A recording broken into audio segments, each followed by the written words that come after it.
The whine of a CRT, leaping and lunging into bold new three-dimensional worlds, friends crowded around a small TV.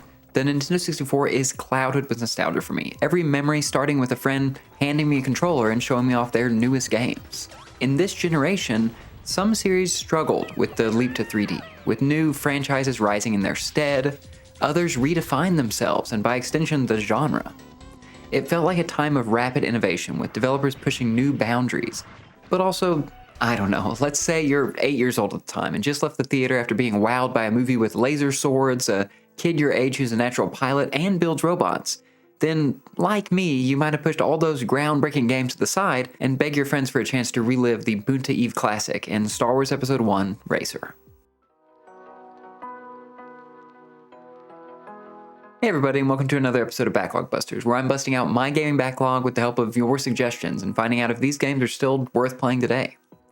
I was relying on the kindness of friends to let me play this game at the time of its release, which was on shelves May 18th, 1999, one day before the movie. It's only been on the physical shelves of my backlog since around 2013-ish, when I finally bought a used N64, and those same friends let me borrow stacks of their old cartridges to play through, and yet, here I am, not much closer to clearing them all off my backlog. But don't worry, I've kept them safe, cleaned them all, and another is finally being put in the to-return pile. I start 2024 with this game. Well, apparently the frigid dark of winter reminds me of Star Wars, and by extension, Podracing. So I got home and popped this game out of my head and into my N64, whose video kept cutting out, so I moved to the PC, whose blurry textures reminded me to switch to modern consoles for a newer port with about the same look.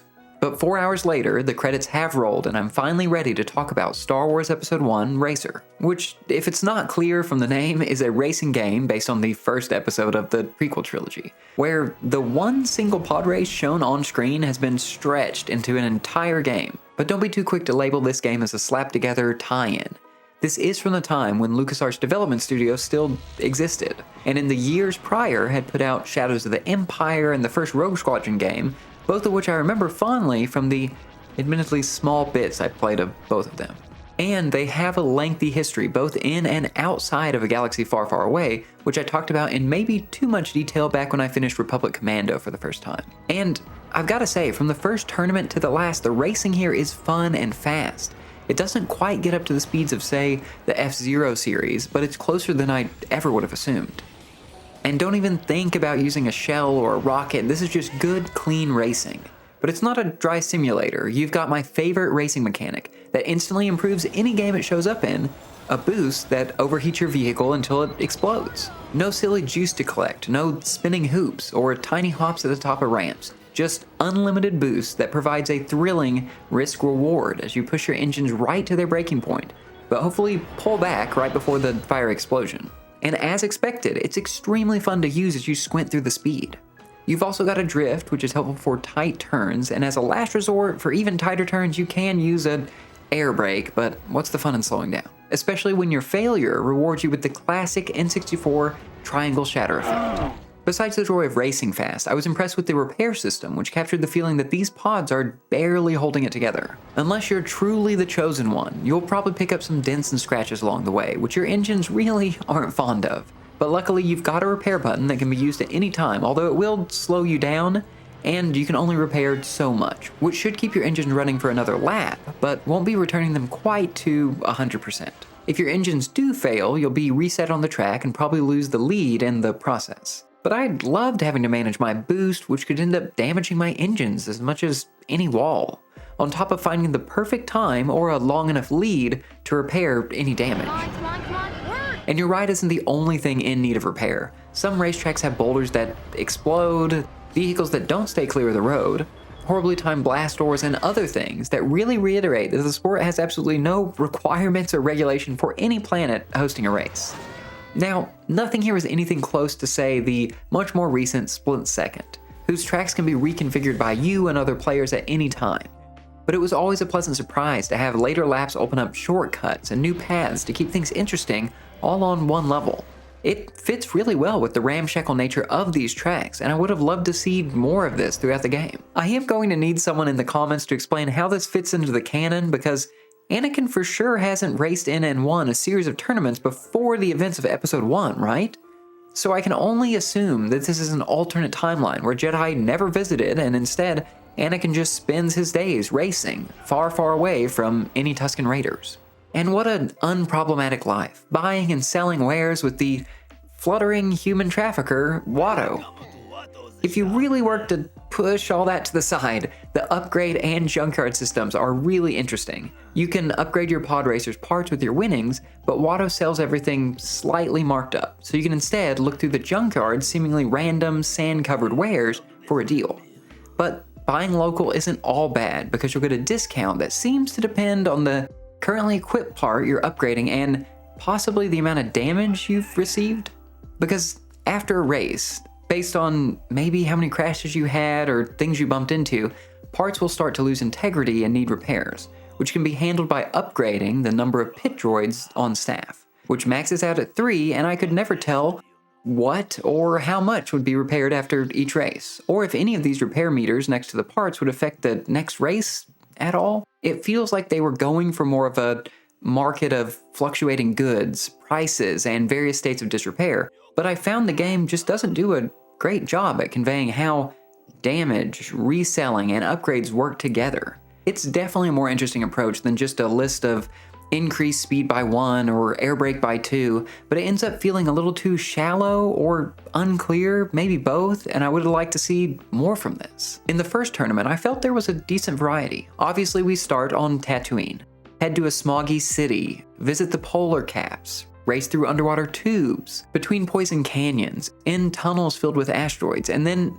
wait, we're right back to the second level smog-filled planet of Mon Gaza with an identical thumbnail only on the 7th race. Now, the tracks are all different shapes and layouts, some more than others, but each track on the same planet looks very similar because they share the same color scheme and decorations, and sometimes share very similar sections and obstacles. Technically, there are 25 tracks split across 8 planets, but playing this over a few nights, things blended together in a way that felt more like 8 levels that I kept replaying, which isn't helped when each level in a planet shares the same intro cutscene as well. Certain planets do stand out, like Ord Ibana's floating scaffolding with narrow paths that require extremely precise use of drifting and air brakes not to crash. And of course, seeing tracks like the Bunta training course later expanded into the full Bunta Classic is nice to see as well. Thankfully though, all the tracks are really fun to play, even if they aren't as unique as I would have liked, especially from a universe filled with such varied planets and cities. This is good because your competition is so incredibly subpar at racing that on most tracks, I barely saw a soul past the first lap. Most of the challenge that is here comes from mastering the track itself, because crashing will set you back. But once you've learned to overcome a difficult obstacle or turn, it starts to feel more like Anakin's just taking a practice run, while waiting for the rest of the racers to finish their commute to the track. The second to last tournament does invite some pod racers to compete who do try and keep up, which is helped by tighter turns and no shoulder to speak of, all of which require those air brakes that you probably haven't touched before now.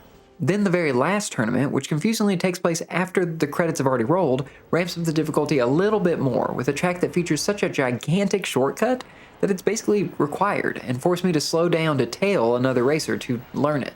Partly because this shortcut is so narrow and your pod is so fully upgraded by this point that you really need to slow down to access it. Luckily, pushing yourself to finish each lap faster than the last without much competition is still a fun time, but I did wish for more competition and challenge to test my driving skills. I was surprised at how much I enjoyed my time with Star Wars Episode 1 Racer. I did play through the version that was ported to Xbox One, PS4, and Switch in 2020, which has razor-sharp polygons coupled with blurry textures and not really much else new or improved as far as I could tell. But even going back to the N64 version, the controls and feel are still there, even if the frame rate isn't as smooth. I will say that there's not much to do after finishing the tournament mode, other than checking out the few extra racers and mirror mode you unlocked along the way.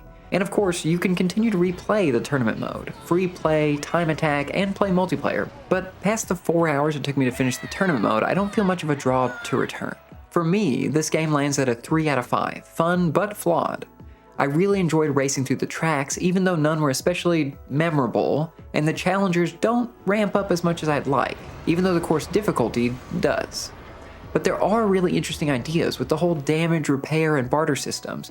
They just aren't nearly as fleshed out or explained as well as I would have liked to see. But that's just my opinion, and I'm not out here to tarnish anyone's fond memories, so please share your memories and thoughts on this game. I'd love to talk more about it. And send over any suggestions you have for games I should clear off my backlog next. I'm always looking for more votes to help me decide. And thank you all so much for watching, and I'll see you in the next video.